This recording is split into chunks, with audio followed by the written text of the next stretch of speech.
Well, hello, students. As you can tell, doing some things a little bit differently, trying some stuff out. I'm very excitable right now. That's why my voice keeps going up. So, in case you couldn't guess, I am using some green screen technology via Zoom, because apparently you can still do that. You can record videos, so that's what I'm doing. And hopefully, if this works out for the ATB format and the breakdown, I'll keep using it. I can change it up every day. Oh, it makes this so much more fun. And you guys get that extra dose of weirdness that you've come to know and love. So I've got my lightsaber earrings, very reminiscent of my actual full-size licensed lightsaber.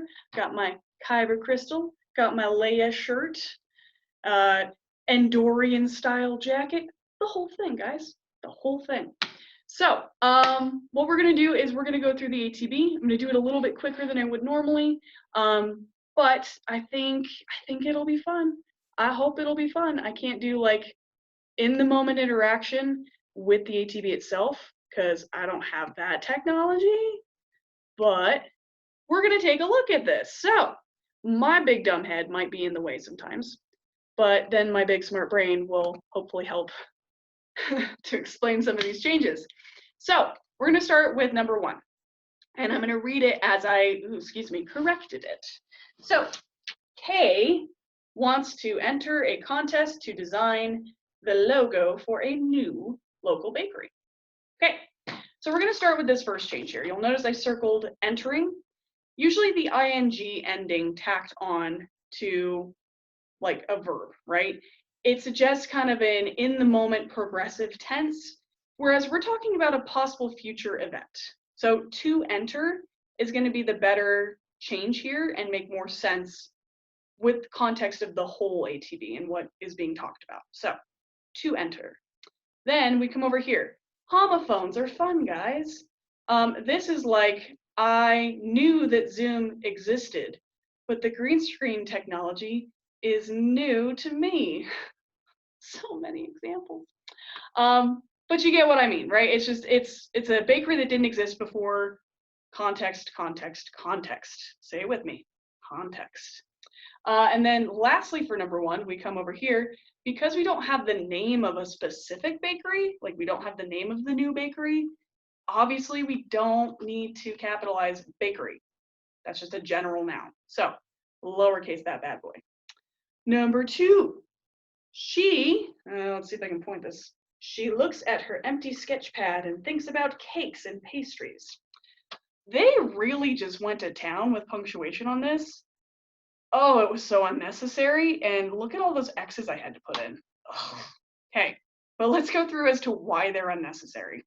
So you have your linking and here between both parts, okay? You have an independent clause here, so something that would make sense if you put a period here instead. So she looks at her empty sketch pad, period. Okay, but look at this last part, thinks about cakes and pastries.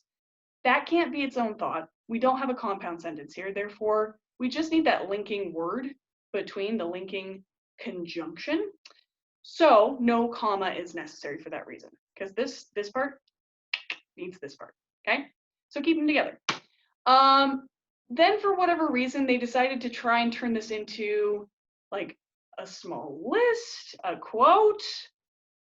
Please, for all that is grammatically holy, don't. Just get rid of these things. I would be curious to see if you guys made their weirdo punctuation work in some way, but that does require a lot of work, and I am all for working smarter, not harder. So, as evidenced by all the X's. So that's really all you have to do for number 2. It's kind of nice. All right, now I have to move my head a little bit. Oh, sorry, gonna go out of frame for a minute. So the bakery's logo has to, everybody say the word, convey. Now you. Okay, I think I heard you. I think so. Convey an image of fresh, natural ingredients to the, ooh, I can't read that last word. Well, to the something. You guys probably know what it is on yours, but of course it's cut out on my screen. But that's okay, because we're focusing on the word convey.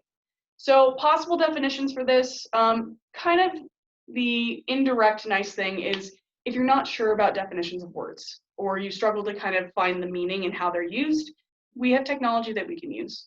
But here are just some possible definitions. If you had some other ideas along these lines, let me know. But to convey something is to give, to send, or to communicate. And that's essentially what the logo is trying to do, right? Oh, I'm gonna guess this says public. That's what I'm gonna guess. Smart brain. Okay. So just something along the lines of those definitions. Okay. Ooh, that's fun. We have some phasing out going on in that down corner. This is not a perfect system. Evidence. Okay. So we're looking at the underlined part here of the sentence specifically. And you'll note that in the past I've said it's best to focus on the very front half of whatever they're underlining, because that's more than likely going to tell you the function. Okay. So the art director will choose the logo that best attracts customers to the bakery, leaning all the way out of frame. Oh, okay. Maybe I'll just come over here. How about that? How's that sound? That sounds good. All right. So the first option they give you for A is a verb phrase.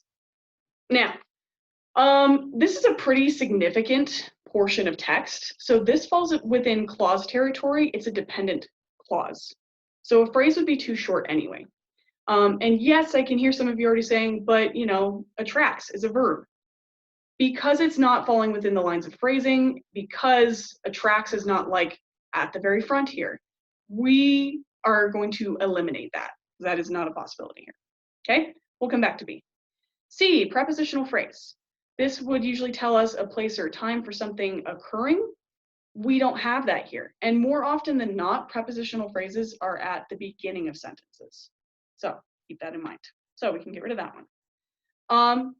Now we have adverb clause, something that is describing of an action. But if you remember from what I said here, the verb of the underlined portion here is not the most prominently positioned part of, you know, what is essentially our clause.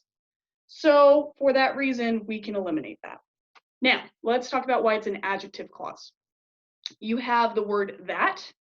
Usually words like that, when, which, where, if it's connecting with the whole part and it's working to describe, okay, in the first two words, then that's going to be an adjective clause. And in this case, you have the word that as your hint, and then best. Best is an adjective, okay?